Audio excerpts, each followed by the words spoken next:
Class 9th के सभी विद्यार्थी ध्यान दें। आज की इस क्लास में हम संस्कृत का सेट 1 कंप्लीट करने वाले हैं। सारे प्रश्नों के आंसर मैं आपको दूंगी इसी वीडियो में पीडीएफ के द्वारा। तो भरोसा रखें, आप सारे प्रश्नों को अच्छे से कंप्लीट ज़रूर करें और वीडियो में आप लास्ट तक ज़रूर बने रहे। तो चलिए पहले प्रश्न को हम पढ़ते हैं। तो ये आपका पहला प्रश्न है, उचितम विकल्प चित्वा लिखत। पहला है लता शब्दस्य षष्टमी विभक्ते बहुवचनस्य रूपम भविष्यति। तो इसका आंसर आएगा आपका लतासु। दूसरा है भानवे शब्दस्य चतुर्थी विभक्ते रूपम किम। तो इसका आएगा आपका भानवे। तीसरा है अध्योलिखितेषु अव्ययम पदम नास्ति। तो इसका आंसर आएगा आपका अत्र। तो अच्छे से आप यहाँ से स्क्रीनशॉट ले सारे प्रश्नों का। दूसरा है आपका बालक शब्दस्य पश्चिमी विभक्ते रूपम नास्ति। तो इसका आंसर आएगा बालकात। पांचवा है अत्र पूजनम भविष्यति अस्मिन् वाक्ये अव्यय पदम नास्ति। तो इसका आंसर आपका अत्र रहेगा।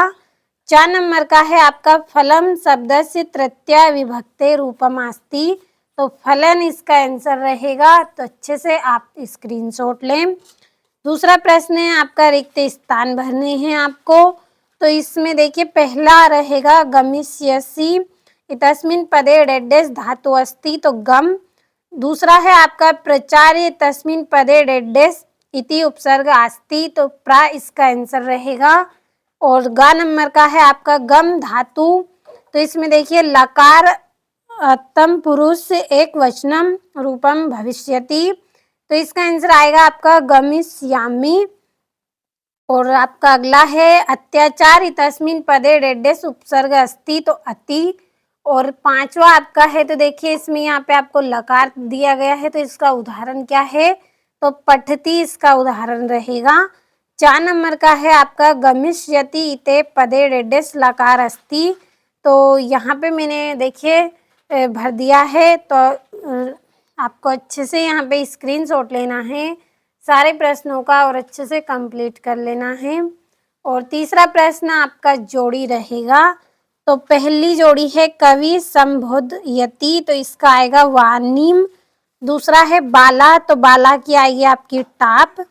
तीसरी है गत्वा। तो कत्वा इसका आंसर रहेगा। और चौथी है गंतुम। तो इसकी रहेगी आपकी तुमुन।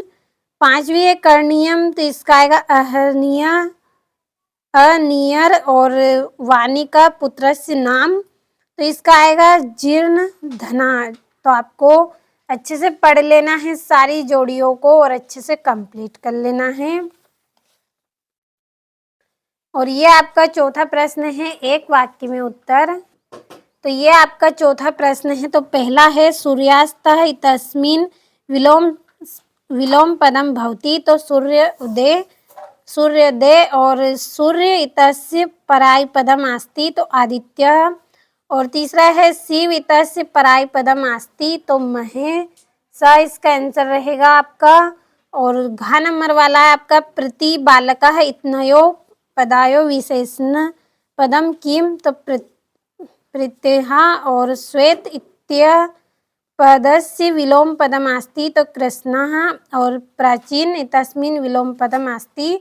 तो नवीनम। तो ये आपका चौथा प्रश्न कंप्लीट हुआ। और पांचवा प्रश्न आपका शुद्ध अशुद्ध इसमें करने हैं आपको। तो पहला है आपका प्रत्येक तस्मिन् पदे अयादि संधि अस्ति। तो ना। दूसरा है घनश्याम पदे कर्मधारय समास वर्तते। तो आम। तीसरा है सदैव तस्मिन् पदे दीर्घ संधि अस्ति। तो ना। और चौथा है सुर प्लस इसह बराबर देखिए सुर सुरेश भवति। तो आम। और पितरो पदे अवयवी भाव समास भवति। तो ना। और स्वागतम इतस्मिन् पदे यन संधि अस्ति। तो आम रहेगा। तो ये आपका पांचवा प्रश्न है सत्य असत्य। अच्छे से कंप्लीट कर ले। और छठा है कालः कस्य रस पीबति माता काम अधि सत। और ये आपका आठवां है। 2-2 नंबर के प्रश्न हैं सारे। अच्छे से आपको स्क्रीनशॉट लेना है और अच्छे से कंप्लीट कर लेना है। और ये आपका यहाँ पे 9वां प्रश्न है और ये 10वां। तो सारे 2-2 नंबर के प्रश्न हैं आपके, अच्छे से आपको कंप्लीट कर लेना है स्क्रीनशॉट के माध्यम से सारे प्रश्नों को। और ये आपका यहाँ पे 15वां प्रश्न है, शुद्ध अशुद्ध करने हैं आपको कोई 2।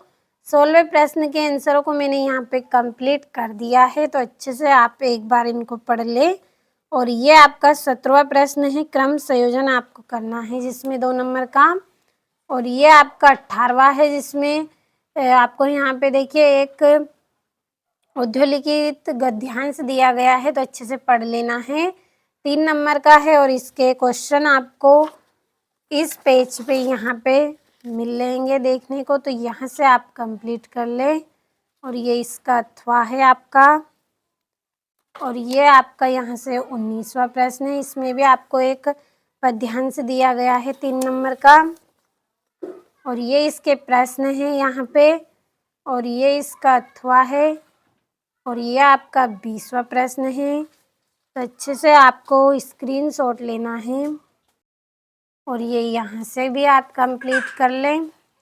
और ये आपका अथवा है, तो अच्छे से आपने सारे प्रश्नों का स्क्रीनशॉट लिया होगा। अच्छे से आप कंप्लीट करते चले सारे प्रश्नों को।